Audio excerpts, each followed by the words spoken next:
Hi everyone, welcome back to my channel. So guys, how are you. तो guys, आज हम देखने वाले हैं पास्ट इंडेफिनिट टेंस। कल की क्लास में हमने देखा था प्रेजेंट इंडेफिनिट टेंस। उसमें अफर्मेटिव, नेगेटिव और इंट्रोगेटिव तीनों एक ही साथ कंप्लीट किए हैं। आपने मेरी वेब वीडियो नहीं देखी तो प्लीज़ आप लोग उसे भी ज़रूर देखना और अपने इंग्लिश को इम्प्रूव करना। तो आज हम देखने वाले हैं पास्ट इंडेफिनिट टेंस। हम इंग्लिश की बेसिक क्लासेस स्टार्ट कर चुके हैं, तो गाइस जिसमें से टेंस भी आप लोगों के लिए बहुत ज़रूरी है। टेंस की नॉलेज होना, क्योंकि उसी से हम अपने इंग्लिश स्पीकिंग को इम्प्रूव करते हैं। टेंस हमारे लिए बहुत ही कंपलसरी है।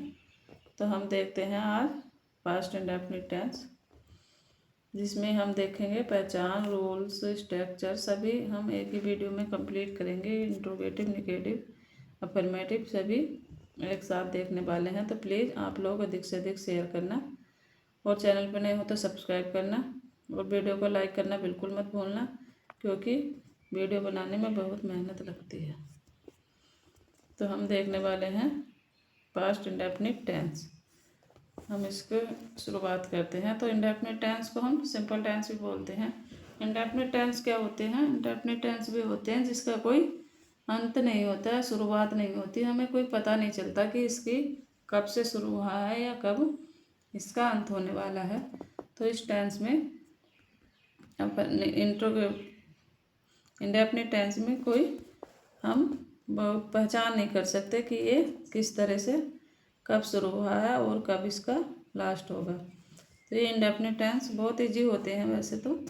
इनकी पहचान होती है। जिन हिंदी वाक्यों के अंत में ता, था, ते, थे, ती, थी, ए आदि शब्द आते हैं, वहाँ पास्ट इंडेफिनिट टेंस होता है। इसकी पहचान भी सिंपल है। इसमें क्या, हम पास्ट में चले जाते हैं, तो भूतकाल में चले जाते हैं, जो हमारा बीत चुका है हम उसमें चले जाते हैं। तो उसमें हम किसका यूज करते हैं? था का यूज करते हैं। वह काम हमारा हो चुका था, मतलब हो गया था। तो जैसे ये देखते हैं, जिन हिंदी वाक्यों के अंत में ता, था, ते, थे, ती, थी, ई आदि शब्द आते हैं, तो वहाँ पास्ट इंडेफिनिट टेंस होता है। जैसे स्ट्रक्चर देखते हैं। स्ट्रक्चर में क्या होता है? सबसे पहले हम सब्जेक्ट, फिर इसके बाद वर्ब की सेकंड फॉर्म, फिर ऑब्जेक्ट लगाते हैं। सबसे पहले सब्जेक्ट, फिर वर्ब की सेकंड फॉर्म, फिर ऑब्जेक्ट यूज करते हैं। जैसे एग्जाम्पल देखते हैं। मैंने कहानी पढ़ती थी। मैं कहानी पढ़ती थी, तो आई रीड स्टोरी। मैं कहानी पढ़ती थी। आई क्या है? यहाँ सब्जेक्ट है। रीड यहाँ सेकंड फॉर्म, फर्स्ट फॉर्म, इनमें तीनों फॉर्म में रीड ही लिखते हैं, रेड बोलते हैं वैसे से। फिर कहानी क्या है? ऑब्जेक्ट हो गया। यहाँ स्टोरी ऑब्जेक्ट है। नेक्स्ट है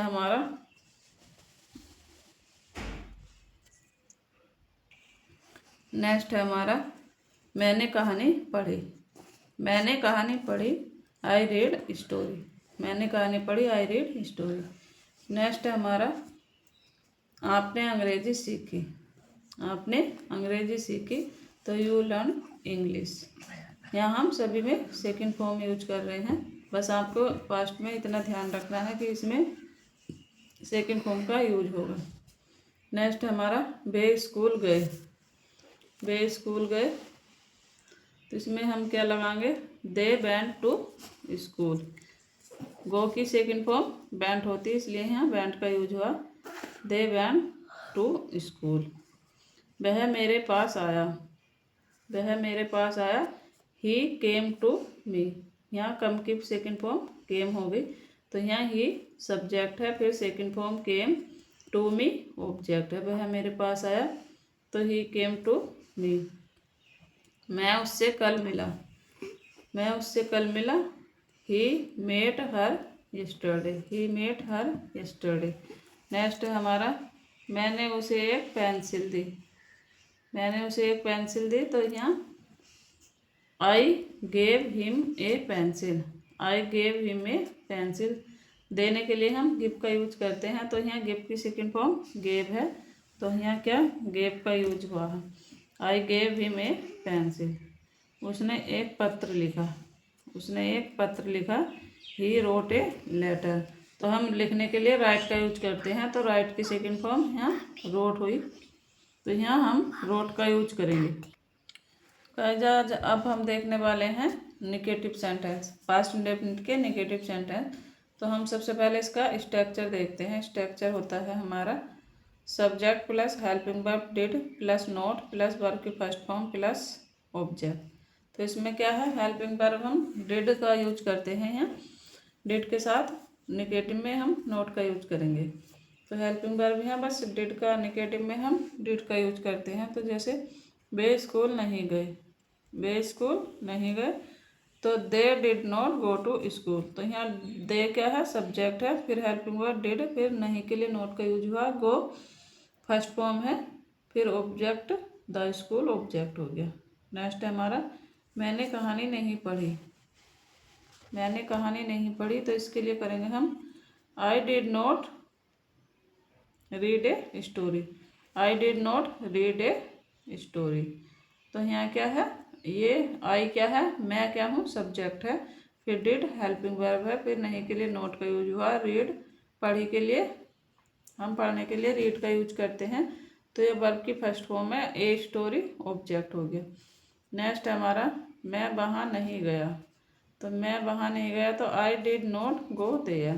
तो यहाँ मैं क्या है, सब्जेक्ट आई है यहाँ, फिर डिड हेल्पिंग वर्ब है, फिर नोट नहीं के लिए नोट का यूज हुआ, जाने के लिए गो का यूज हुआ, और कहाँ नहीं गए, वहाँ नहीं गए, तो वहाँ के लिए हमने देयर का यूज किया है।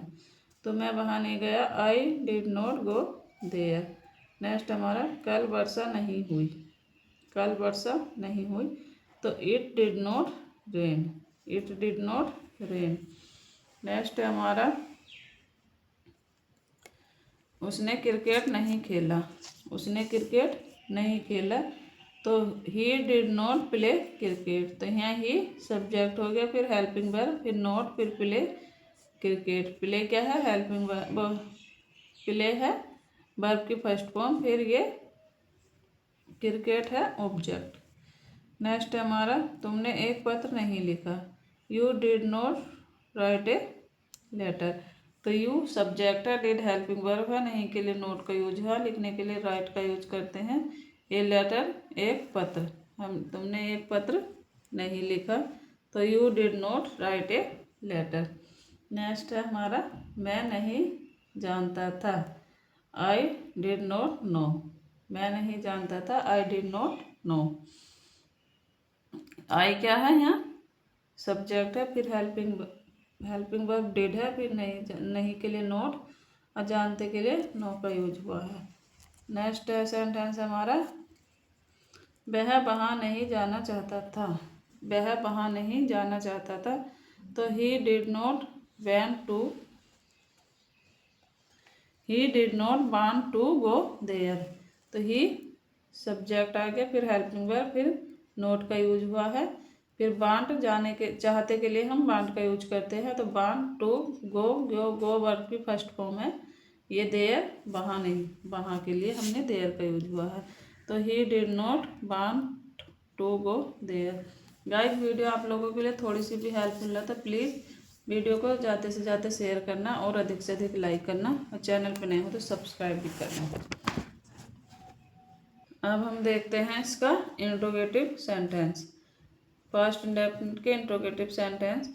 तो इसमें क्या है, हम सबसे पहले इंट्रोगेटिव सेंटेंस वे होते हैं जिसमें हम क्वेश्चन पूछते हैं, कोई हमसे क्वेश्चन पूछता है या हम किसी से क्वेश्चन पूछते हैं, इसमें क्वेश्चन सवाल जवाब किए जाते हैं।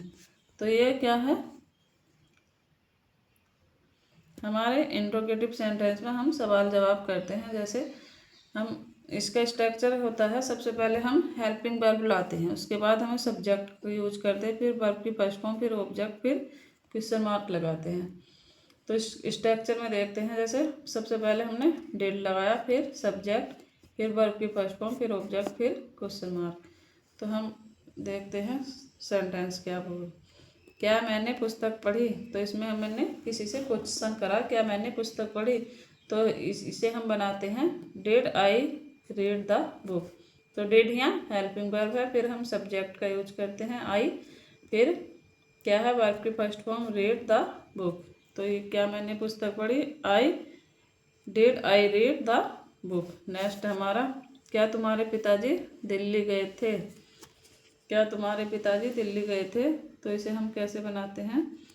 सबसे पहले हमें हेल्पिंग वर्ब लानी है डिड, उसके बाद हमें सब्जेक्ट लाना है। सब्जेक्ट है हमारा तुम्हारे पिताजी, तो इसका क्या यूज करेंगे, योर फादर। तो यहाँ लगाएंगे did your father go to Delhi. तो यहाँ हेल्पिंग वर्ब आई सबसे पहले, फिर योर फादर सब्जेक्ट आ गया, फिर वर्ब की फर्स्ट फॉर्म गो है, फिर टू दिल्ली यहाँ ऑब्जेक्ट आ गया। फिर क्या है, क्या रोहन प्रतिदिन स्कूल जाता था। क्या रोहन प्रतिदिन स्कूल जाता था, तो यहाँ सबसे पहले फिर सब हमें हेल्पिंग वर्ब लानी डिड, फिर लाना सब्जेक्ट रोहन। कहाँ जाता था के लिए हम गो का यूज करते हैं, टू स्कूल एवरी डे। तो यहाँ did Rohan go to school every day. तो गाइस ये question interrogative sentence two types के होते हैं। तो इसमें हमें एक तो सिंपल होते हैं, फिर दूसरे क्या इसमें हमें क्वेश्चन वर्ड, जो हमारा क्वेश्चन वर्ड होते हैं वे बीच में आ जाते हैं, किसी सेंटेंस के बीच में आते हैं जैसे। तो इसके लिए हमें स्ट्रक्चर चेंज करना पड़ता है। तो सबसे पहले हम हेल्पिंग वर्ब लगाते हैं, नहीं सबसे पहले हमें क्वेश्चन वर्ड लेना पड़ता है, फिर हेल्पिंग वर्ब, फिर सब्जेक्ट, फिर वर्ब की फर्स्ट फॉर्म, फिर ऑब्जेक्ट, फिर क्वेश्चन मार्क लगाते हैं। तो इसका स्ट्रक्चर होता है question word plus helping verb did, फिर सब्जेक्ट, फिर वर्ब की फर्स्ट फॉर्म, फिर ऑब्जेक्ट, फिर क्वेश्चन मार्क। क्वेश्चन मार्क लगाना बहुत ही ज़रूरी है क्योंकि इसमें सवाल जवाब होते हैं, तो ये क्वेश्चन मार्क लगाना इसलिए कंपलसरी है। तो हम इसे देखते हैं, तुम कहाँ रहते थे। सेंटेंस है तुम कहाँ रहते थे, तो इसमें क्वेश्चन वर्ड कहाँ, कहाँ के लिए हम किसका यूज करते हैं, वेयर का।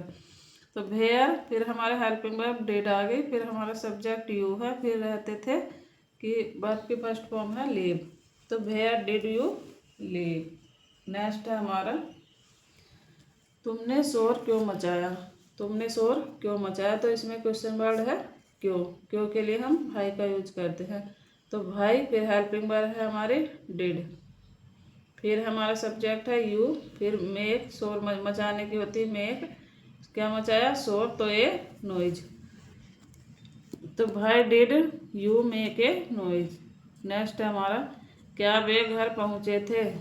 क्या वे घर पहुँचे थे, तो इसमें भी क्वेश्चन मार्क नहीं, इसमें क्वेश्चन वर्ड नहीं है, ये सिंपल सेंटेंस है। जैसे did they reach home, did they reach home. क्या वे घर पहुँचे थे, तो did they reach home. Next है हमारा, मैंने उसे कब पीटा। मैंने उसे कब पीटा, तो कब के लिए हम वैन का यूज करते हैं, यहाँ क्वेश्चन वर्ड है वैन। कब, कब के लिए हम वैन का यूज करेंगे। फिर क्या, हेल्पिंग वर्ब डिड, फिर आई सब्जेक्ट हो गया, फिर बीट, बीट वर्ब की फर्स्ट फॉर्म है, फिर ये हिम ऑब्जेक्ट है। मैंने उसे कब पीटा था, तो when did I beat him. तो गाइस वीडियो आप लोगों को कैसी लगी कमेंट में ज़रूर बताना, और वीडियो आप लोगों के लिए हेल्पफुल हो तो मुझे अधिक से अधिक सपोर्ट करना। चैनल पे नए हो तो सब्सक्राइब करना। मैं मिलती हूँ नेक्स्ट वीडियो में, तब तक के लिए bye bye, thank you guys.